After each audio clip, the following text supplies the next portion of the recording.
Shalom, shalom. um, Something that I want to say right away is that someone or a few couple people have been disliking or putting the thumbs down on my videos, and um, I'm yes, I'm smiling because I just want to say that because I believe you're probably watching right now or listening, that I started praying for you, and I know that, well, I felt quite sad for people who do that sort of thing, because I know that they themselves must be feeling pretty bad. So, anyways, I just wanted you to know. I wanted you to know that I was praying for you, blessings to you, love to you, and I pray that you find the same joy and peace that I have found in Yeshua the Messiah. And yeah. Also, before I continue with this video, I want to say, because I haven't said this for a while, that if you have been blessed by the things that I've shared, or by the things that Hashem has put in my heart to share, please feel free. I mean, prayer is of course the most important thing, but you can also donate if you press the blue P button on my channel in the upper right corner. You can donate money there as well. And also, my family, Shema Music Group, has posted a new video. It's in Spanish. Well, it starts out in Spanish. So, if you speak Spanish, hablas español, feel free to see that. It's got my new song on it, and finally we have it so that you can and we have it in a video form, so with some fun. So have fun with that on Shema Music. Yeah. So I'm also going to share with you something really interesting that maybe some of you who are watching already know this, but I didn't know this. I just saw this today, actually from the Torah portion. So if I'm gonna share it. Perhaps someone doesn't know. So if you have your Torah, your Tanakh, your Sefer HaBritot, feel free to look up Devarim, Deuteronomy chapter 3, starting in verse 23, I believe. Okay, so yeah, I'm really sorry for the mess. It's a little messy, a little disorganized, I think. Anyways, that's not exactly messy, right? It's disorganized. Well, every true artist has somewhat disorganized room, I think. I'm sorry. Apologize. I've been saying that for years since this channel has started. Gotta keep with tradition. So, I'm trying to find it. So, Devarim, Deuteronomy, chapter 3. Actually, I had my spot, and then something happened. So, hang in there, hang on there. Well, now I went too far. I'm also really excited right now because there's thunder and some rain going on outside. And as we know from the Torah, this is a blessing when this happens. So Baruch Hashem for the rain, thunder. Man, I thought I had my spot. Okay.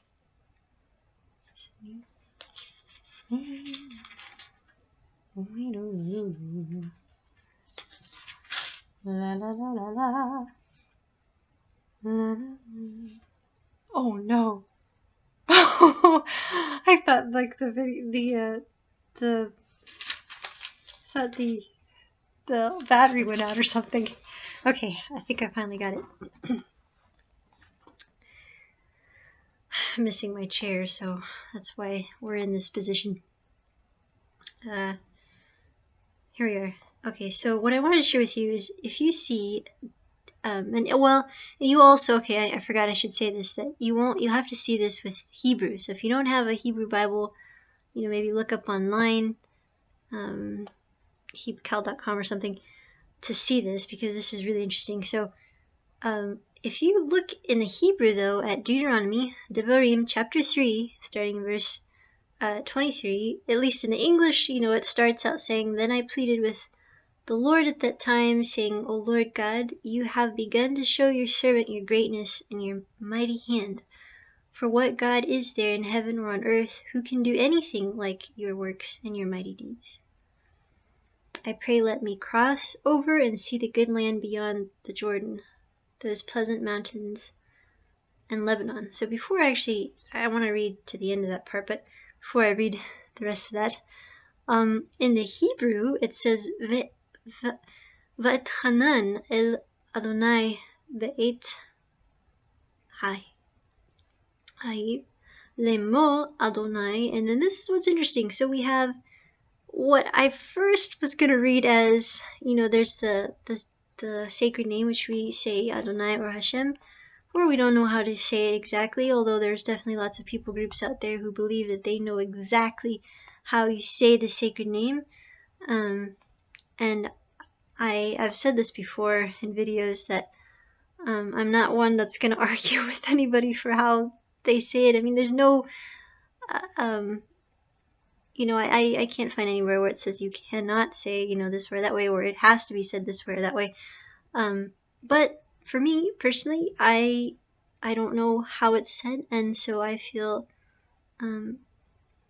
blessed just to say Hashem or Adonai and not try to pronounce the name. I personally believe it's been hidden all these years for a reason, and that at the right time Hashem will reveal how his name was said and how it is to be said. And I bring this up too because this is fascinating. Here, if you know Hebrew, Hebrew has vowels, although in the Torah, reading from the scrolls, there are no vowels. But here, when this was put together to be read with vowels, we have, for the first time that his name is mentioned, the sacred name is mentioned, we have the vowels to be pronounced a certain way, and of course I'm not going to say. And then the second time in verse 24 that his name is said, it is written with different vowels, or at least one different vowel. I think I just heard my little doggy. I'll have to see how she's doing here in a moment, but anyways, it's fascinating to me because this is his name, this is Hashem's name, and his name, the vowels are differently, therefore sounding different. So if anybody actually has anything to say about this, anything you might know to share, please feel free to comment and share. I myself was looking into the Chumash and wanted to know more, but I did not find anything written about this particular about this, and I don't know, maybe there's other places in the Word where this is written. This was the first time that I personally had ever seen his name written with different vowel, different sounds, but nonetheless it is his name. The constant, the letters are the same, it's just the vowels change. Yeah, so I just wanted to share that. But going on with the rest of that part there in the English, "But the Lord was angry with me on your account and would not listen to me.